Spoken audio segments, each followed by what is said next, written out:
बहुत साल पहले की बात है। एक पुराने गांव में एक ताकतवर जमींदार ठाकुर वीरेंद्र सिंह रहता था। पूरे गांव में उसका इतना रौब था कि उसके सामने कोई ऊंची आवाज में बोलने की हिम्मत नहीं करता था। ठाकुर के 2 बच्चे थे, एक बड़ी बेटी राधा और एक छोटा बेटा अर्जुन। राधा बहुत ही खूबसूरत और दयालु थी, लेकिन ठाकुर बेहद घमंडी और जात पात में विश्वास करने वाला आदमी था। एक दिन राधा का दिल गांव के ही एक गरीब लेकिन ईमानदार लड़के मोहन पर आ गया। दोनों धीरे धीरे एक दूसरे से प्यार करने लगे। जब यह बात ठाकुर को पता चली तो उसका चेहरा गुस्से से लाल हो गया। उसने गरजते हुए कहा, एक जमींदार की बेटी और एक गरीब लड़का, यह कभी नहीं हो सकता। राधा रोती रही। मोहन भी गांव छोड़ने को तैयार हो गया, लेकिन गांव के बुजुर्गों ने ठाकुर को समझाया।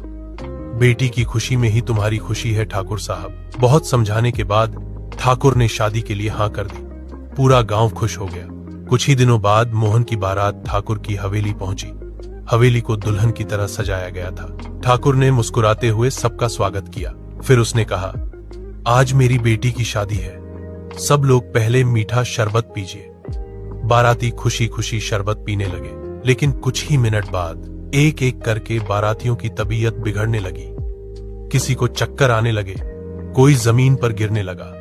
हवेली में चीख पुकार मच गई। तभी किसी ने कांपती आवाज में कहा, शरबत, शरबत में जहर है।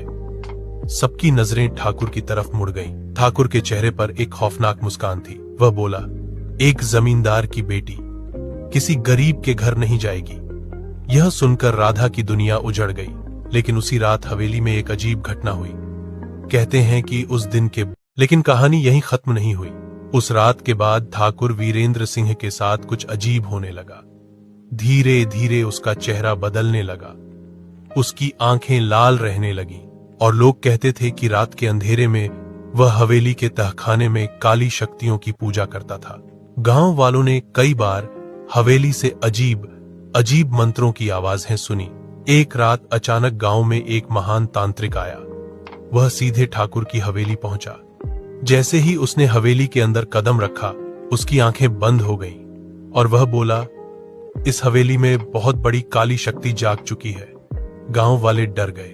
तांत्रिक ने हवेली के तहखाने की तरफ इशारा करते हुए कहा, ठाकुर वीरेंद्र सिंह अब इंसान नहीं रहा, यह शैतान बन चुका है। यह काली शक्तियों की पूजा करता है। अगर इसे अभी नहीं रोका गया तो पूरा गांव बर्बाद हो जाएगा। इतना सुनते ही गांव वाले डर से कांप उठे। तभी अचानक तहखाने का दरवाजा अपने आप खुला। अंदर से ठाकुर बाहर आया। उसकी आंखें लाल थीं, चेहरे पर डरावनी मुस्कान और उसकी आवाज बिल्कुल बदल चुकी थी। वह जोर से हंसते हुए बोला, अब इस गांव पर मेरा राज होगा। तांत्रिक ने तुरंत अपने मंत्र पढ़ने शुरू कर दिए। उसने गांव वालों से चिल्लाकर कहा, इसे पकड़ो और मजबूत रस्सियों से बांध दो। गांव वालों ने हिम्मत जुटाई। काफी संघर्ष के बाद सबने मिलकर ठाकुर को पकड़ लिया। वह जोर जोर से चिल्ला रहा था और उसकी आवाज इंसान जैसी नहीं लग रही थी। तांत्रिक बोला, इसे हवेली की काल कोठरी में बंद कर दो और दरवाजा हमेशा के लिए बंद कर दो। गांव वालों ने वही किया। उन्होंने ठाकुर को बांधा और हवेली की सबसे अंधेरी काल कोठरी में बंद कर दिया।